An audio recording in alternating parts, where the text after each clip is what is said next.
We interrupt this program to bring you an important Wayfair message. Wayfair's got style tips for every home. This is Styles McKenzie helping you make those rooms sing. Today's style tip. When it comes to making a statement, treat bold patterns like neutrals. Go wild, like an untamed animal print area rug under a rustic farmhouse table from Wayfair.com.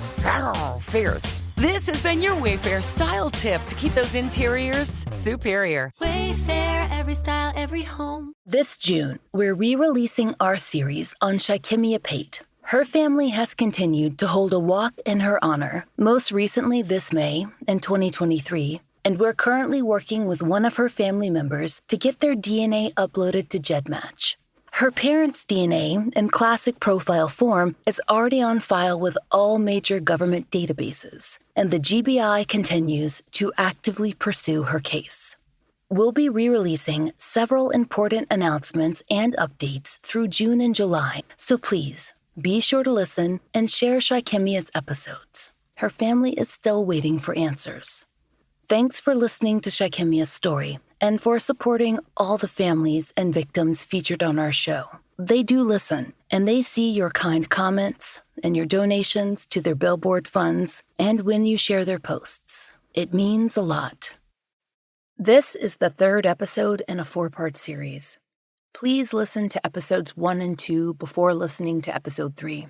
This episode contains discussions of sexual assault and violence against children, so listener discretion is advised.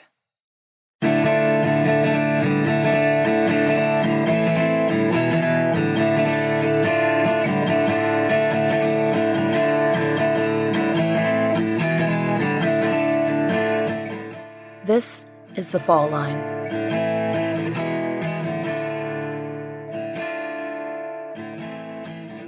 Teresa Dean, I talked to her mama and her brother, but he was like, could you get us some encouragement? I said, there's nothing to encourage you can tell them.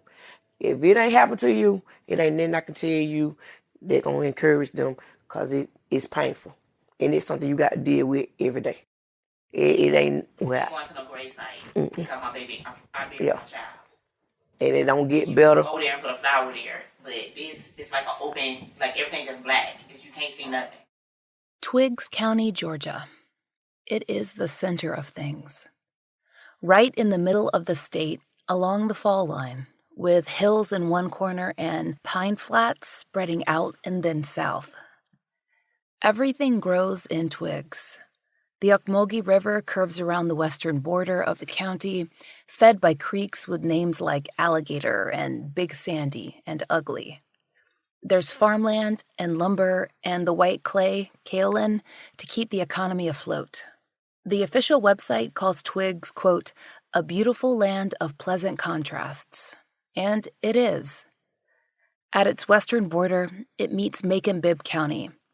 That means it's close to a big city, Macon, big enough for middle Georgia anyway. But Twiggs is still distinctly rural. That western edge is ridged with pines and clay pits and is sparsely populated. That's where Teresa Dean lived in 1999, with her mother, sisters, and her mother's partner, in a light blue trailer home on an acre of forested land. Teresa loved animals. The 11th Hour reported that she often brought home stray pets, kittens and cats mostly, but she loved dogs too. On August 15th, 1999, she'd been particularly excited to go and see a neighbor's new puppies. Her 42-year-old mother, Dorothy, said that Teresa was expected home each night by 9:30, so just about full dark. Dorothy and her fiancé, 23-year-old Corey Landers, saw Teresa throughout the day, but not after mid to late afternoon. 2 neighbors reported seeing her on the porch of the trailer home. They said she was holding a puppy. According to the Macon Telegraph, another claimed to see her playing near the house in a stand of pines. The official GBI reports contain a few important differences that are worth noting. Often, articles, especially those written in the years after a disappearance, may contain stories or memories not actually reported to the police. The agent in charge of Teresa's case told us that his files did not contain any mention of play by the stand of pines or that Teresa was seen with a puppy on the porch. But he did give us some new information. That when Teresa went to see the neighbor's puppies, she was told that if she could catch one, she could keep it. That same neighbor reported that Teresa went off in search of someone to help her catch a puppy. But he also said that she never came back to try her luck.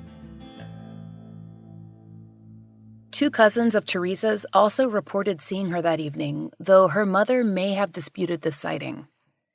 These cousins said that they were returning home from a swim just about dinner time, so 6:30 or so, and said they saw Teresa in front of her home. They reported that she asked them if she could go swimming, but that they'd said they were done for the day. But Teresa's mother, Dorothy, maintained that her daughter hadn't been near the house since about 2:30 p.m. An Atlanta Constitution article reported that Dorothy and Cody set out looking for Teresa when she wasn't home by the usual time, and that a neighbor eventually called the police. That would have been about 11 p.m. And according to the Constitution, that call was made after neighbors felt that Dorothy's search wasn't yielding results. There was some speculation about why Dorothy herself didn't ask someone to call, and she would have had to ask because she didn't have a phone. There could have been many reasons. As reported by 11th Hour News, the family had a history with DFACs. Recently, they'd moved counties without informing the office, so it's a reasonable guess that Dorothy didn't want to draw undue attention, and not if Teresa was simply playing nearby. In August 1999, Teresa was on the verge of 12. Her birthday would be that September 20th, just 16 days after the one-year anniversary of Shy'Kemmia Pate's disappearance. And back in Unadilla, Georgia, Shy'Kemmia's mother, Veronica, was nearly incapacitated with grief. When Teresa Dean vanished, reporters revived Shy'Kemmia's case. They came to Veronica, asking her about her daughter. They wanted her to send a message to Teresa's family, something hopeful. But as you heard at the top of the episode, Veronica couldn't see how to do that, not without lying. At first glance, Teresa's case seems eerily similar to Shy'Kemmia's. Both cases involved multiple law enforcement agencies. Both had, at the time, a $15,000 reward raised in a matter of days. Both victims were prepubescent girls from Middle Georgia. Both disappeared near their own homes. Both families lived at or below the poverty line. According to the Associated Press, the search for Teresa involved helicopters, four-wheelers, dogs, and stretched over multiple counties, just like Shy'Kemmia's. But there are a few distinct differences worth noting. Teresa was older than Shy, by barely 2 years, but still. Teresa was white. Unlike Shy'Kemmia, Teresa had much shorter hair and she was bigger too, 75 pounds and approximately 4 feet 10 inches tall. She is repeatedly described as having unspecified medical needs, but no mention of required medication or treatment is made. NCMEC, NamUs, and the Charlie Project also note that Teresa had a speech impediment that might make her easier to identify. And there were some rumors, just rumors, that Teresa might have been taken out of state, perhaps for the purposes of sex trafficking, but law enforcement has been unable to verify any of these claims. And Teresa's landscape was very different from Shy'Kemmia's. Twiggs County was full of old clay pits that had become ponds, and there were plenty of uninhabited acres of forest. According to the Associated Press, dragging those ponds was an immediate priority. Though some of the terrain was similar, farms, forest, the points of disappearance necessarily altered investigators' methods. When we spoke to the GBI, they pointed out how dangerous those woods were, how easy it is to get bitten by a snake, to fall, to drown. With these two cases, perhaps the biggest difference, though, is in the tone of the coverage concerning the Dean family. As in Shy'Kemmia's case, family members took polygraph tests. A separate Macon Telegraph article states that Dorothy told reporters that she'd passed hers. Cody, who was also self-reporting on his results, said he had not. The family stated that Cody had a, quote, anxiety condition that may have affected his results. According to numerous outlets, including the Charlie Project, Cody Landers was indicted in October 2000 on 7 counts of child molestation. Those allegations came from neighborhood girls who spoke to the police during that initial search for Teresa. DFACS was already involved and took further measures once those reports were received. Some of these actions stemmed from case details preceding Teresa's disappearance. In early 2000, the Macon Telegraph quoted a DFACS caseworker as saying that, quote, charges had escalated very recently, meaning prior to Teresa's disappearance. The reporter goes on to state, quote, asked about abuse, DFACS said they couldn't talk specifically, but said there were more serious problems investigated. Dorothy's remaining daughters, 12 and 17, were removed from the home after Teresa's disappearance. The Telegraph reported they were to be in state custody for at least 3 days, and said Dorothy Dean was upset with the decision. She's quoted as saying, they say they need to keep them for their own safety, but they're safe here. 11th Hour News notes that Cody Landers has never been explicitly identified as a suspect in Teresa's disappearance. The Atlanta Constitution wrote that Landers himself told reporters he was a suspect, but that information has never been verified by authorities. In a 2000 Macon Telegraph long-form article, then-Sheriff Doyle Stone stated that authorities had received multiple tips that Teresa was buried on her family's property, under the trailer. He told the Telegraph, quote, these are all leads the department has checked out before, but we'd need to go back and check again. In my heart, I still believe Cody Landers knows more than what he's saying. That article's author, Debbie Ryan, wrote that Dorothy, quote, firmly believed that her fiancé had nothing to do with Teresa's disappearance. According to NBC, Dorothy's relationship with the sheriff's office remained fraught, and multiple outlets reported that she declined to cooperate with their investigation. That said, the Atlanta Constitution did note that she self-reported cooperation with the GBI. Cody Landers was never charged in Teresa's case. However, he eventually served 4 years of a 10-year sentence for child molestation. Dorothy maintains that he was with her in her home that entire afternoon and evening, and to date, no evidence that connects him to Teresa's disappearance has been publicly announced. When we visited the GBI Region 13 office, we had the opportunity to discuss Teresa's case, too, with an agent who's been working on it since the beginning. He believes that there's a good chance that her remains are still in the area where she disappeared, and he urges anyone with information to call in, especially hunters or hikers who've noticed small areas of disturbed ground.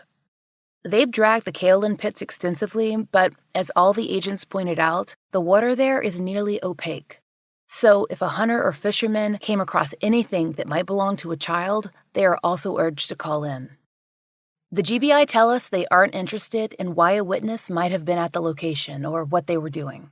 They just want to find Teresa. Could Shy'Kemmia and Teresa have been kidnapped by the same individual? There are eerie similarities, but investigators have never publicly made a connection between the cases, and the girls lived over an hour away from each other. The victimology differs in both race and living situation. There was no male partner living in Shy'Kemmia's home at the time of her disappearance. As with many other scenarios, a connection between the girls' cases is possible, but it's not probable. If Teresa Dean's case is connected to those of any other missing or murdered children, the most likely links are the kidnappings and murders of Shannon Polk in 2001 and Heaven Ross in 2003.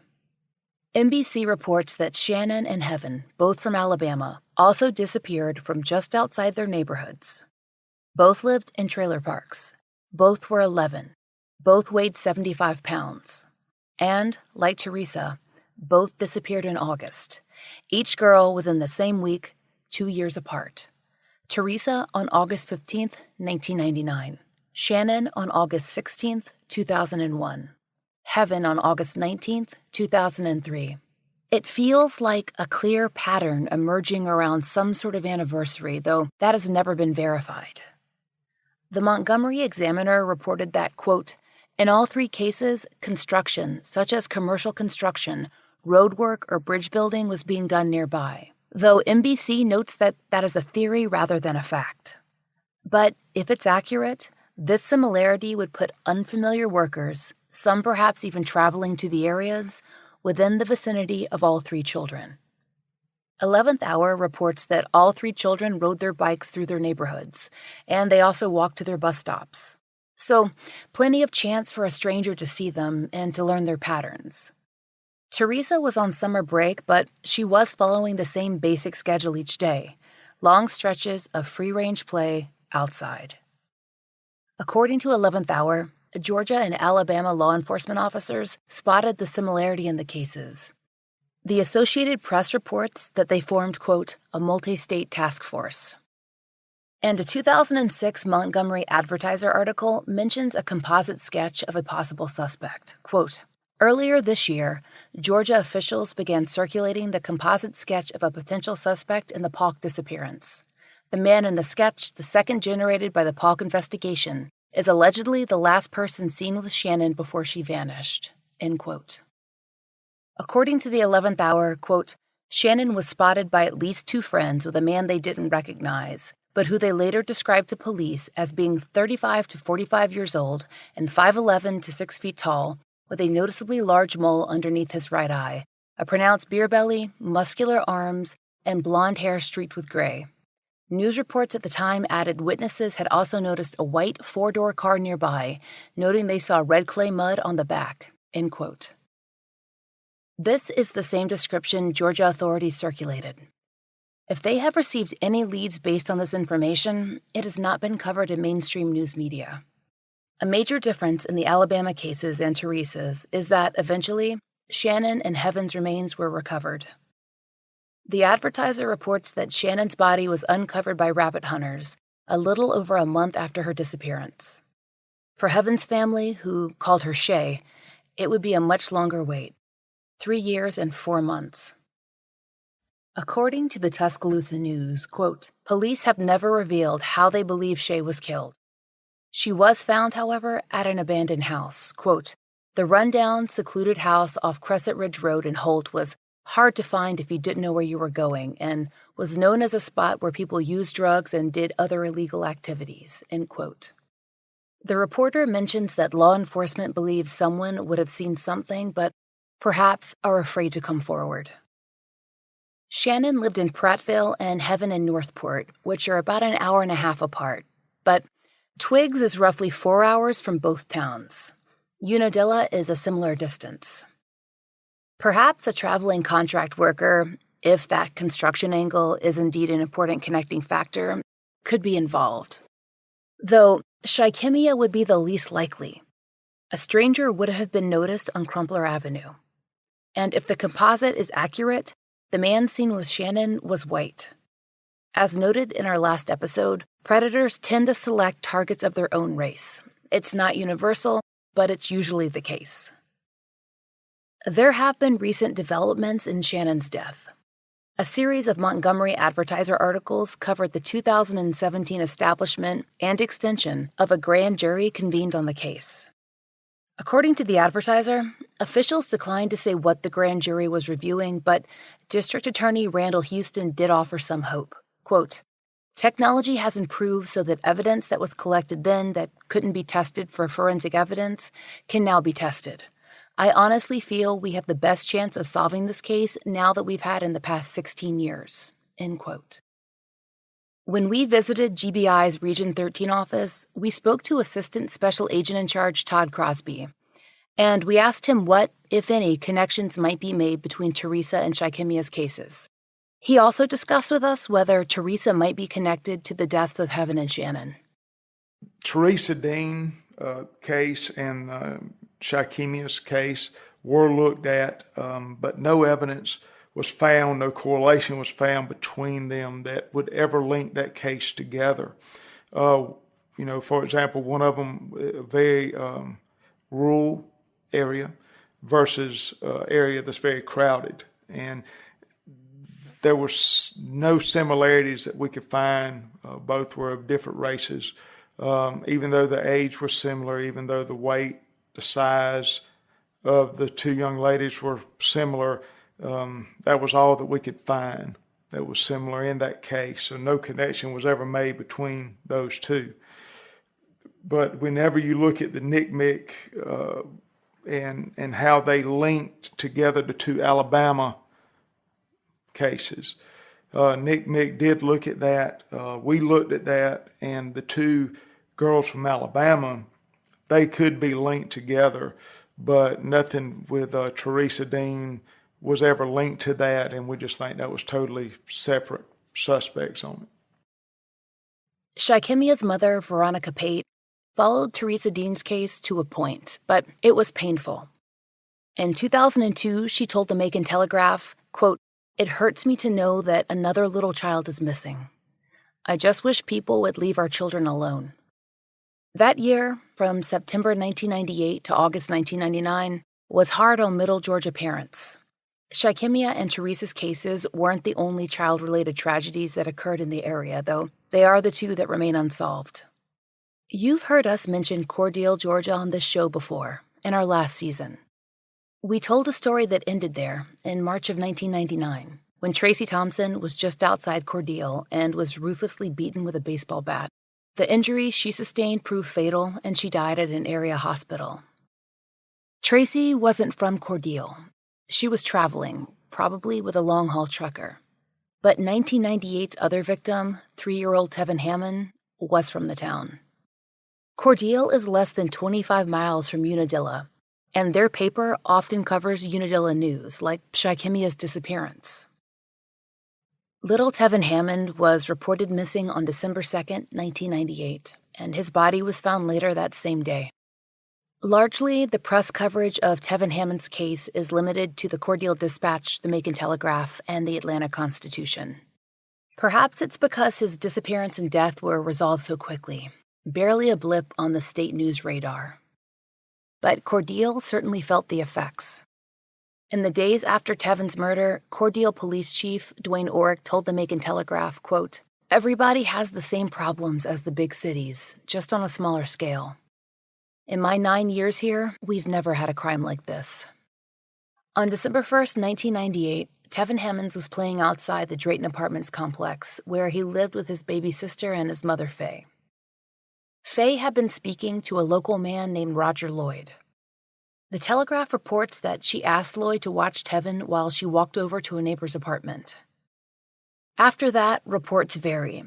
Some say she was visiting, and others say that she needed to use the phone. When she returned, which both the Augusta Chronicle and the Macon Telegraph report as being after about 5 minutes, Tevin and Lloyd were gone. There aren't direct quotes from Faye in this news coverage, but it's reported that she didn't alert authorities to Tevin's absence until the morning of Wednesday, December 2nd. According to the Telegraph, she did so after questioning Lloyd as to Tevin's whereabouts. She is reported as having assumed Tevin had gone home with Lloyd, but when she saw him the next morning, the toddler wasn't with him. That's when Faye alerted authorities. As reported by the Associated Press, Lloyd was questioned that morning by Crisp County authorities and denied knowing Tevin's whereabouts. However, he approached investigators later in the day as they were conducting the search. At that point, he indicated he knew where Tevin could be found. He then led them to an area near Cordele's Farmers Market, just over the county line. According to the Telegraph's recitation of court notes, quote, Lloyd described taking Tevin to a vacant trailer, and that's where Tevin was sexually assaulted. Lloyd then, quote, walked the child to a mound of dirt next to some trash bins and told the little boy to lie down. Lloyd strangled Tevin and hid his small body under a pile of nearby trash. Lloyd said, quote, he was angry at Tevin's mother for rebuffing his advances. Roger Lloyd had a lengthy criminal history. Public records indicate he vandalized a cemetery, assaulted a 13-year-old girl, and abused at least 2 ex-girlfriends. The Constitution reported that Lloyd was set to go to trial, was indeed in the courtroom, when he offered a spontaneous admission of guilt. At the time, Bill Rankin of the AJC wrote that this outburst occurred, quote, during jury selection. Lloyd was eventually sentenced to death, and during Lloyd's appeals, that initial plea was a major point of contention. The Telegraph reported that Lloyd had an IQ of 80 and had received extensive inpatient psychiatric treatment. His lawyers argued that these factors should have been taken into account. In general, IQ-based arguments focus on scores of 70 or below. Lloyd attempted several appeals, all of which were denied. The last came in 2011, just months before his death, not from state execution, but from complications of the AIDS virus. He had been HIV positive at the time of Tevin's assault, and his awareness of that status had led to further charges in the case. Because of the proximity, both in time and in place, of Tevin's kidnapping and Shy'Kkemmia's disappearance, some have drawn comparisons. Though Lloyd could have traveled to Unadilla, there's no evidence that he did. And investigators have never made any statements indicating that the suspect was from out of town or that Lloyd might be a suspect. But perhaps most importantly, when Dooley investigators spoke to us, we gleaned two important pieces of information. One, they already have a suspect in mind. And two, that suspect is still alive. Dead 8 years, it's obvious that Lloyd doesn't fit the bill. In 2001, Sheriff's investigator Randy Lamberth told The Telegraph, quote, "We don't anticipate it's a stranger who abducted her. We feel like it's somebody she knows." We know that it's not certain. Other killers roamed the South in the late 1990s. In fact, in 2019, most minds go straight to the man who may now be considered the most prolific serial killer the U.S. has ever seen. Since Samuel Little's arrest, his name seems to float to the surface of possibilities in every unsolved case. But as far as we've been able to determine, Little's last known crime occurred in 1997, and his last victim in the South in the early 1990s. As of the writing of this episode, all of his known victims were adult women. There are others, like serial killer Paul Drousseau, who were in the South in the late 1990s when Shy'Kemmia and Teresa disappeared. Drousseau's victims were all young adult Black women found after their murders. There's no known connection between Drousseau and any case involving children. But there are predators who have viewed Unadilla as a hunting ground. The sex offender registry for Dooley and its surrounding counties includes information on a number of residents convicted of violent sexual crimes and crimes against children, some dating as far back as the early 90s. Most of these stories have never made the news, but one series of assaults, which took place in Unadilla, on and around Crumpler Avenue, did. So, you're running out of closet space, but the good news is you don't need to stop shopping. You just need to start selling with The RealReal. The RealReal is the world's largest and most trusted source for authenticated luxury resale. Whether it's that mini bag that can't even fit your phone or those boots you never fully broke in, The RealReal handles everything, from photography and copywriting to shipping and pricing. So you can just sit back, get paid, and make room for things that actually feel like you. And with 10,000 plus new arrivals every single day from top designers like Prada, Celine, Louis Vuitton, and Loewe, all for up to 90% off retail, you're bound to find something perfectly on brand to fill that extra closet space with. Plus, only for the month of January, you can earn up to $550 extra when you sell. Make room for what feels like you. Go to therealreal.com to start selling and earn up to $550 extra to keep shopping. That's therealreal.com. Terms apply.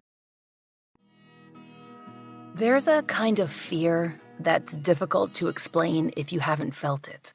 A communal fear, gathering up the corners of a place and pulling everything taut. LA has felt it, New Orleans, Washington, D.C., Sacramento, Irvine, Atlanta. No matter how many modern conveniences, how many protections we have, there's something deep inside that can sense a predator in the community, can sense danger coming. In 2001, Unadilla, Georgia could sense that threat. The attacks there had begun in May, in their own homes. Pine Street is a residential drive that intersects with Crumpler Avenue. That's where, in her family home, a 14-year-old girl was awoken by a man. He held a knife to her and ordered her outside. They moved silently through the house and then to an isolated area, still in the vicinity of Pine Street. There, he sexually assaulted her. It is not reported how she made her way home. She would be the first of 7. According to the Macon Telegraph, the crimes came in quick succession that summer. Break-ins and sexual assaults are attempted assaults. One survivor was an adult, a convenience store clerk attacked while on the job. The rest were children, ranging in age from 11 to 15. The Associated Press reported that the attacker struck almost exclusively in public housing. He entered through windows, some were already open in the stifling summer heat, and he carried sleeping children from their rooms, taking them outside. May 8th, the 14-year-old. June 12th, a 13-year-old. August 13th, a 12-year-old. And there were more attempted break-ins and 3 other attempted assaults, including the July 19th attack on an 11-year-old. She woke up to a stranger carrying her through her own dark house. She screamed, he fled. As the Constitution reported, that was the mistake that caught him. DNA left at that scene. But it took time, and she wasn't the last. In Unadilla, especially in neighborhoods where families lived in public housing, the summer seemed never-ending. Their fear and frustration is clear in local news reports. A reporter from the Macon Telegraph complained that police reports were being withheld and described the citizens as, quote, scared to death. In early August of 2001, he also wrote, quote, the incident served as a chilling reminder to everyone to keep their doors and windows locked. That isn't easy in the summer. As the Associated Press reported, measures were taken. Quote, the council passed an anti-loitering ordinance giving police greater authority to arrest people on the streets after 11 p.m. City and Dooley County Sheriff's deputies also beefed up patrols, especially in the neighborhoods where the attacks occurred, end quote. At the time of the attacks, the police force had 4 officers and counted on the sheriff's office to supplement the patrols. The GBI was brought in August and conducted the test that eventually identified the perpetrator. And that man? Quentin Kendricks, age 20. He lived 300 yards from Shy'Kemmia Pate's home. After Kendricks was charged, information slowly drifted in. Kendricks was, quote, quiet and liked video games and basketball. At first, he was only positively connected to 2 crimes. The DNA testing took time. The Telegraph reported that, quote, although many residents were surprised to hear Kendrick was the man police believe raped the 2 girls, local law enforcement officers say he was a suspect early on, end quote. Apparently, law enforcement often saw him walking around Unadilla neighborhoods at night. Kendrick had a juvenile record for rape, which he told the Constitution was misconstrued consensual sex. The attack occurred at his middle school, and he served time in a juvenile facility. According to the Cordele Dispatch, his record was made public after he got into a physical fight with a young woman at his high school. Though Kendrick was incarcerated throughout parts of the late 1990s, he was free at the time Shy'Kemmia disappeared. In fact, he was released shortly before she vanished. At the time of his arrest, Kendrick's family said they had a hard time believing the charges, but he was eventually linked through DNA and is currently serving the last stretch of a 20-year sentence for rape and burglary. It came to light that he'd actually known at least one of his victims and that her mother considered Kendrick a friend. She'd actually braided his hair shortly before the attack. The child's mother told the Atlanta Constitution, quote, she won't discuss the assault. She keeps quiet about it. And I don't know what to think because I've never experienced it. I don't think anyone who hasn't experienced it really understands. Veronica Pate knew Quentin Kendrick. So did Chris Foster, Shy'Kemmia's father. After all, Kendrick lived only a few houses away. In a 2001 Telegraph article, Chris Foster, Shy'Kemmia's father, notes that he didn't think Kendrick would have done anything to Shy. He and Kendrick had spent time together socializing, and he hadn't seen any warning signs. That said, law enforcement has certainly explored this theory. The GBI questioned him, searched his property, and, according to the Constitution, brought out cadaver dogs.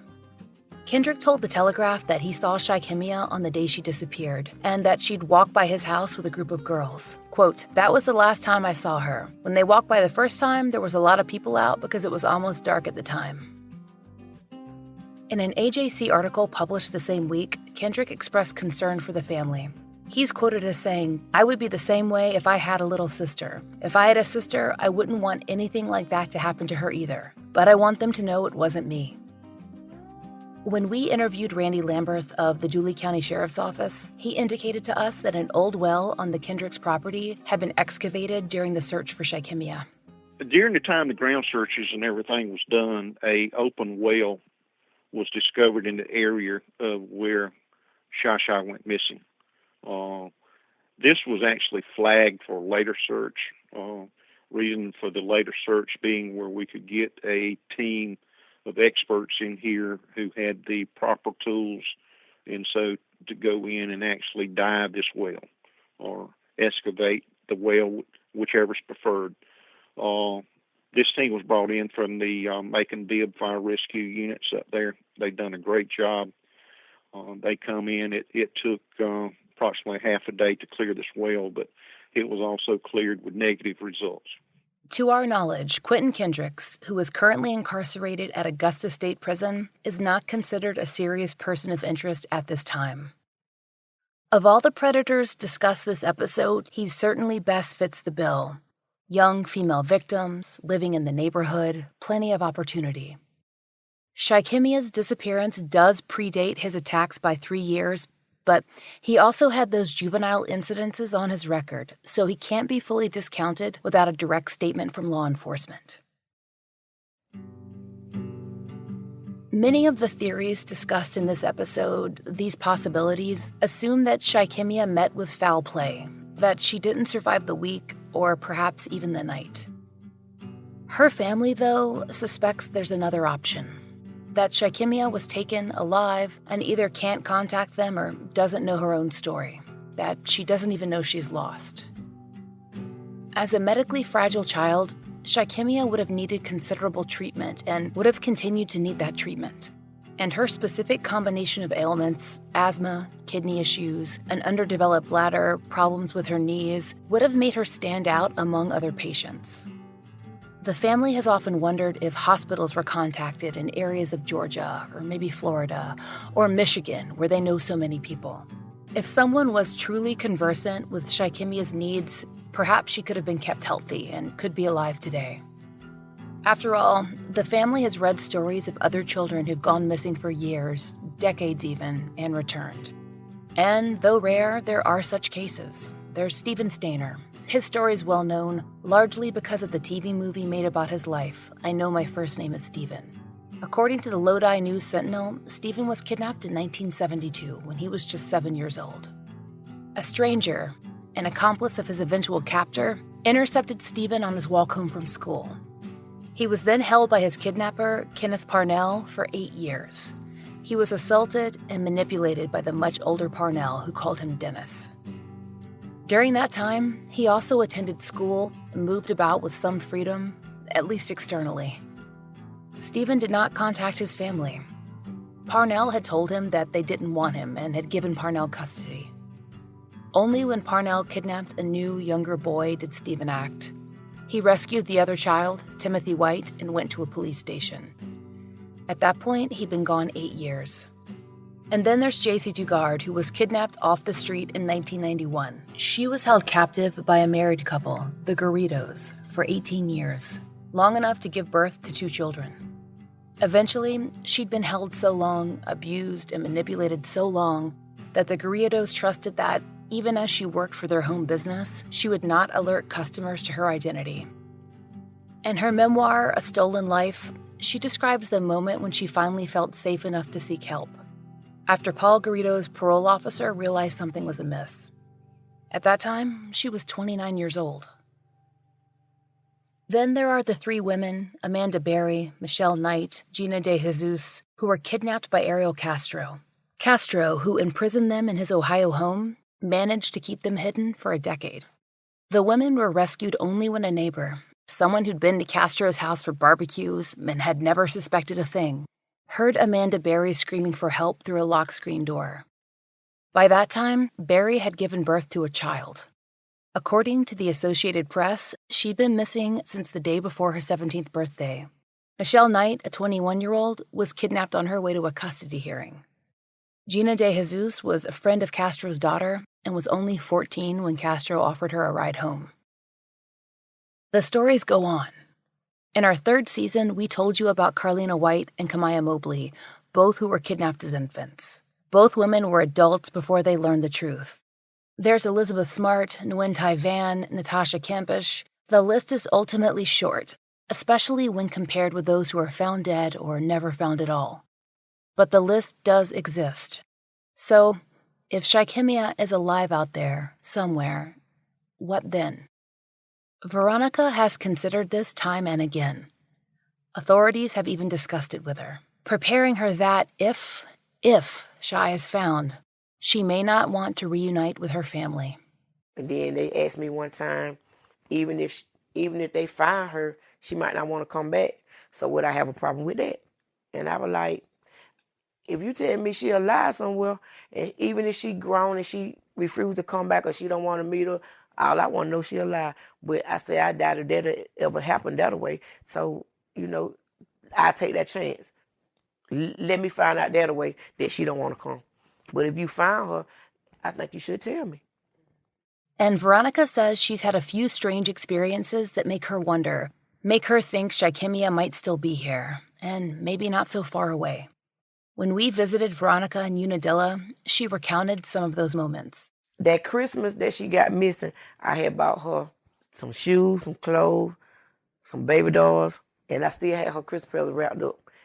And even my house had caught a fire in August the 8th of 2000. But her stuff was still wrapped up. I never did unwrap it. Still had smoke on the paper and everything. When I left my house to go to the billboard to do an interview, when I got back, my baby Christmas present was gone. Until Veronica has that answer, she lives in between, with the same question that's haunted her since September 4th, 1998. What happened to my daughter? She sometimes thinks she might know who could have taken Shy'Kemmia, who might want to raise her far away from Unadilla, who might be able to make a child forget. Law enforcement has followed those leads, and so far, there's not been a trace. So Veronica waits. She keeps putting up the Christmas tree. She steels herself each September. And law enforcement, they know Veronica is waiting. And the case stays not just open, but, according to the GBI Region 13 office, active. When we visited the GBI this summer, a new agent, Madison Holland, was turning his focus to Shy'Kemmia. Assistant Special Agent in Charge, Todd Crosby, walked us through their approach, plus discussed some of the difficulties that arise in any missing persons investigation. In these old cases, especially one that's 21 years old like this case, where to begin? And that is to treat this case just like it happened. This case has just been reassigned and to Special Agent Madison Holland, who is a very capable, good investigator, good GBI agent. In fact, he's got experience with cold cases because he's already solved 2 of our old cold cases here at the Perry office and is on his way to solving a 3rd one. And he's the one that's been reassigned this case. And so he'll start at the beginning and he'll go back and he'll just start re-interviewing everybody, just like if this was an old or a new case, rather, if just like it just happened. And so he'll start over working the case.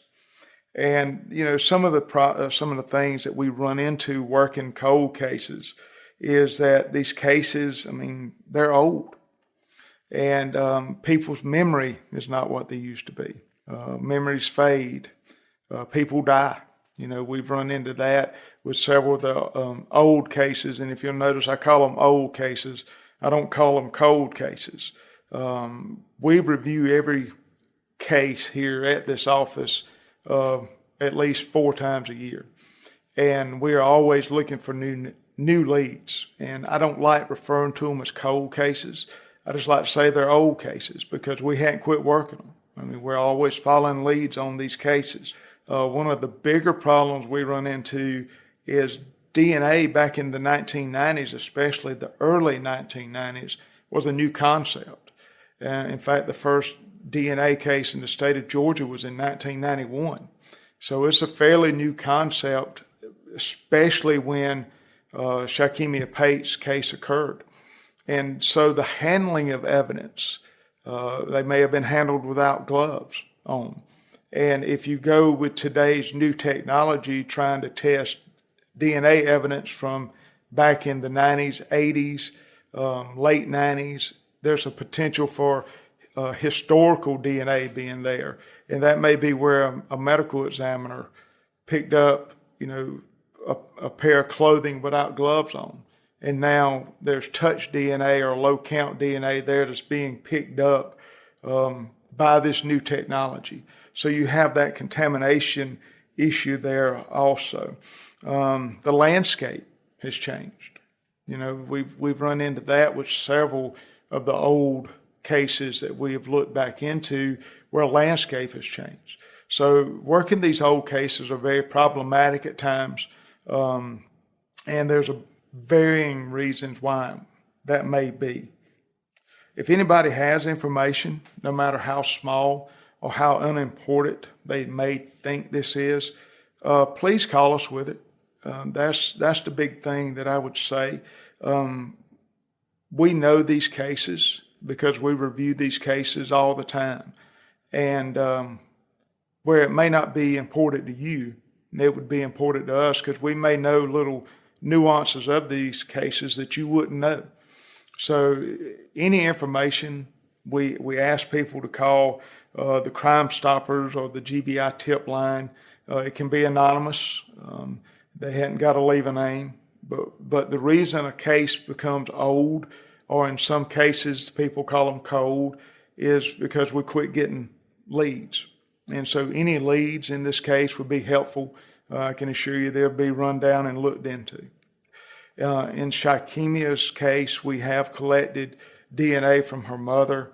This DNA has been sent to University of North Texas, who will process the DNA and then send it over to NamUs, who will put it into a missing persons database. And if a person is found outside the state and that DNA is then sent to NamUs, that database will connect it together. So DNA has been collected from the mother to be put into this missing persons database. But as far as testing any evidence for DNA, there was no evidence collected in this case that we could send to the crime lab to be tested for DNA because it's a missing person. You don't have a crime scene to work with. If you have any information regarding the whereabouts of Shy'Kemmia Pate, you may report them, even anonymously, to the GBI or the Dooley County Sheriff's Office. Call 1-800-597-TIPS or 229-645-0930. There is a $20,000 reward in her case. If you can help bring resolution to the case of Teresa Dean, where there is a $15,000 reward, you can call the GBI at that same number, 1-800-597-TIPS. Special thanks to Angie Dodd for her generous support. Our research assistants are Haley Gray, Kim Fritz, and Brooke Floyd. Content advisors are Brandy Williams and Liv Fallon. Music by RJR. Allison McCallum assisted with administrative duties, and a special thanks to our new producer, Maura Curry, who engineered and mastered these episodes. Find our merch in the Exactly Right Podswag store. A portion of our proceeds are donated to support the work of the DNA Doe Project. Next time on The Fall Line, we discuss the trails investigators have followed over the years, the people who have contacted Veronica, and what might still be done today, and how you can help. If you want to participate, check out Billy Jensen's book Chase Darkness with Me, which comes out on August 13th, as we're going to be talking about some of the techniques he used in the book to solve or help solve 10 murders and to find missing people. We hope you'll join us then.